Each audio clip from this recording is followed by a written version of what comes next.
Bismillahirrahmanirrahim. Assalamualaikum warahmatullahi wabarakatuh. Bapak-bapak, ibu-ibu, mas-mas, mbak-mbak, khususnya adik-adikku sekalian yang dirahmati Allah dimanapun Anda berada. Kembali di IIP Channel bersama saya, IIP Wijayanto. Kali ini kita akan membahas tema yang mantan rasakan. Ketika kamu gempur terus dengan amalanmu yang terkuat, agar dia balik dan menjadi jodohmu selamanya. Ya. Jadi setiap orang itu biasanya dia tidak hanya mengerjakan satu amalan, tetapi juga tidak terlalu banyak. Ya, mungkin ada 2-3 amalan yang dia kerjakan ya.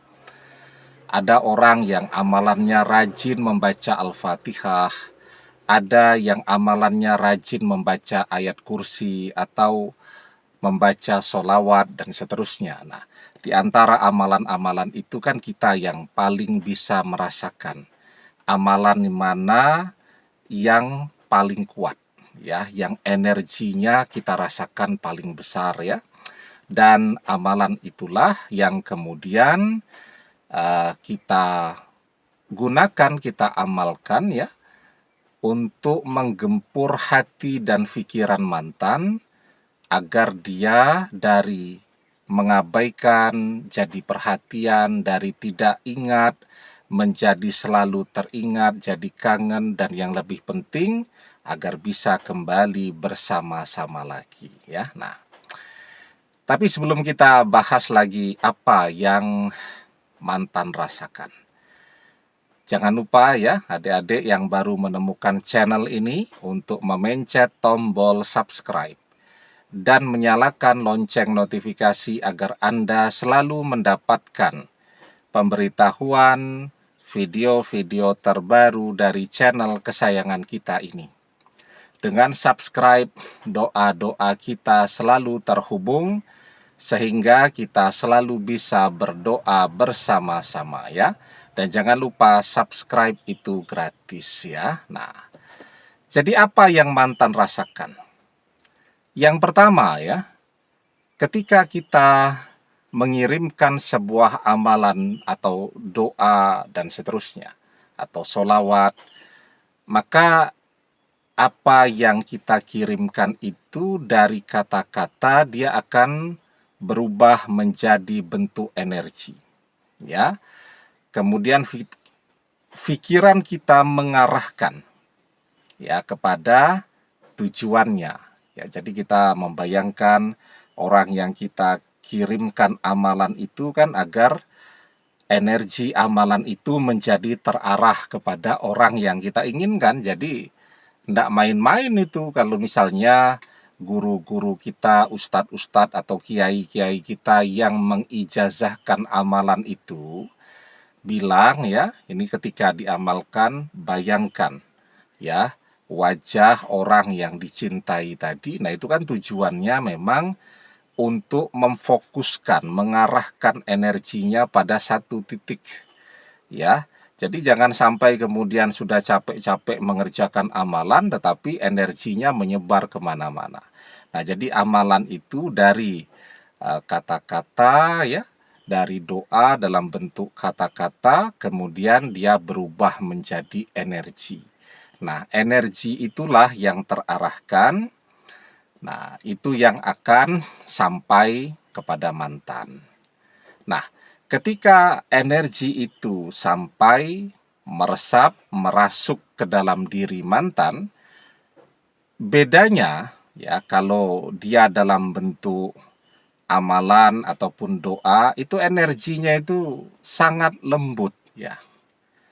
Beda kalau dalam bentuk misal jampi-jampi. Kalau jampi-jampi itu energinya keras sehingga orang yang dijampi ya itu bisa tahu ya, bisa merasakan langsung ya. Apa kemudian dia merasakan seperti ada yang berbisik di telinganya dan seterusnya. Jadi energinya itu bergerak dengan sangat keras. Jadi kalau energi itu bergerak dengan sangat keras kan dia bisa saja curhat. Dia cerita kepada orang tuanya. kok merasa seperti ini, dan mereka akan cepat itu melakukan pagaran ya. Pemagaran itu tentu biasanya minta bantuan ya kepada orang-orang yang ngerti lah yang seperti ini, kan gitu. Nah, sehingga kemudian orang merasa menjampi terus ya, dibantu oleh jin-jin dan seterusnya, tapi kok tidak ada efeknya, karena kan energinya keras ya, energinya keras gitu, sehingga orang yang terkena energi itu akan tahu ya, apalagi kalau dia tidak dalam bentuk energi, tetapi memang dibantu oleh jin, oleh setan dan seterusnya. Jadi dibawakan saja ya, pesan-pesannya itu dibawakan oleh jin dan setan. Nah, jin dan setan yang ditempelkan ke sana, ya sudah, begitu sudah ketempelan mulai kelihatan perubahan, matanya jadi kosong, jadi blank dan seterusnya. Orang-orang di sekelilingnya kan akan cepat menyadari itu, sehingga langsung diruqyah, langsung dibersihkan. Nah, jadi bedanya yang pertama, bahwa energi doa dan amalan itu dia tidak bisa dirasakan oleh orang yang dikirimkan ya, tetapi dia akan bergerak masuk dan merubah segala sesuatu yang ingin dirubah secara permanen ya. Jadi yang namanya doa dan amalan itu energinya ketika masuk dia tidak bisa dirasakan oleh orang yang dikirimi ya. Dia bergerak dengan sangat halus ya. Ya paling-paling ada terasa seperti udara yang dingin saja tuh yang akan masuk, tetapi tidak kemudian orang merasa seperti dihentak oleh gelombang energi yang besar ya, atau orang merasa dihentak oleh gelombang energi yang panas, atau seperti ada yang berbisik dan seterusnya, tidak ya. Jadi paling kalaupun orang itu memang punya kepekaan batin ya, dia sensitif juga, dia bisa merasakan ya paling dalam bentuk energi yang terasa dingin tuh ya, yang mengalir pelan, halus, lembut ya, sehingga orang yang dikirimi dengan amalan tadi tidak perlu melakukan pemagaran-pemagaran seperti halnya orang yang mendapatkan kiriman jampi-jampi ya gitu, karena memang tidak ada yang bisa dirasakan. Kalaupun ada seperti aliran energi dingin ataupun udara dingin kan biasa saja ya, oh mungkin jendelanya agak kebuka begitu kan, apalagi kalau orang berada di ruangan atau kamar yang ber-AC kan sama sekali tidak ada perubahan atau tidak ada perbedaan yang dirasakan ya.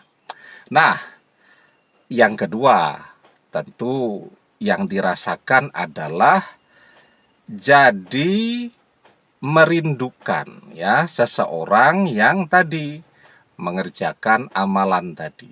Ya, jadi dari sudah jarang sekali kepikiran itu jadi mulai memikirkan ya. Jadi mulai kangen lagi ya. Jadi mulai sering membayangkan dia dan seterusnya ya. Jadi akan mulai merasakan perubahan, misal dari rasa benci nih, ya namanya juga mantan suami atau mantan istri begitu kan. Pada saat perpisahan itu pertengkarannya keras gitu. Nah, dia mengubah itu ya, rasa benci itu kemudian pelan-pelan dirubah begitu menjadi rasa kangen ya. Dia mengubah atau mengikis perasaan benci tadi sehingga perasaan cinta dan perasaan kangennya itu akan muncul kembali ya, tergantung karakter amalannya seperti apa yang dikerjakan tadi. Tetapi akan terjadi perubahan pada diri yang bersangkutan ya, dari sudah tidak pernah kepikiran jadi rajin memikirkan, kangen, membayangkan dan seterusnya. Nah, itu yang kedua. Dan yang ketiga ya, dia akan mulai rajin ya untuk membicarakan orang yang dia cintai ini. Karena kan yang namanya ketika rasa kangen itu muncul di dalam hati, muncul nih rasa kangen ya, Rasa kangen itu harus ditreatment, harus diobati. Kita kangen kepada kampung halaman kita, ya, tidak punya duit untuk mudik, apa yang kita lakukan? Ya nonton di TV arus mudik, ya.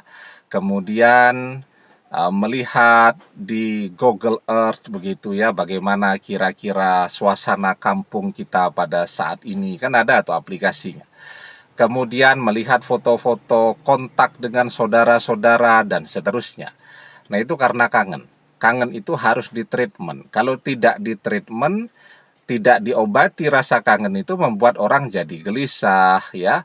Jadi tidak karu-karuan tuh perasaannya, jadi emosi terus bawaannya. Kemudian jadi tidak bisa fokus kepada pekerjaannya dan seterusnya. Nah, jadi ketika amalan itu bekerja, maka dia akan berusaha untuk mengobati rasa kangen tadi. Mungkin kalau gengsinya sangat tinggi, dia tidak akan langsung kontak duluan, ya, tidak akan membuka blokir media sosial kita dulu ya. Tapi yang paling sering terjadi biasanya dia akan mulai melakukan kontak kepada circle kita, ya. Nah, jadi dia butuh ngobrol nih dengan orang-orang yang tahu persis bagaimana perkembangan kita pada saat ini, ya. Nah, jadi misal ketika bersama kan dia tahu kita biasanya curhat kepada siapa, kepada teman yang mana, sahabat yang mana, dan seterusnya. Ke situ tuh dia akan mulai kontak duluan, ya. Dia akan mulai mencari informasi, ya. Mungkin bertanya tentang apakah saat ini kita sudah punya pengganti dia dan seterusnya. Tapi intinya untuk mengobati rasa kangennya itu dia akan selalu bertanya tentang apa yang terjadi pada kehidupan kita, ya. Karena memang rumusnya begitu. Orang kalau cinta, ya, untuk mengobati rasa cintanya itu, kalau kangennya itu tidak bisa eh, tertunaikan dengan bertemu dengan orang yang dia kangeni, maka dia akan membicarakan orang yang dia kangeni, ya.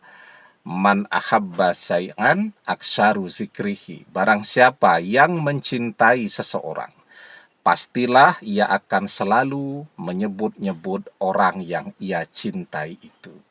Ya, demikian. Semoga bermanfaat. Wallahu a'lam bissawab, billahi taufik wal hidayah. Assalamualaikum warahmatullahi wabarakatuh.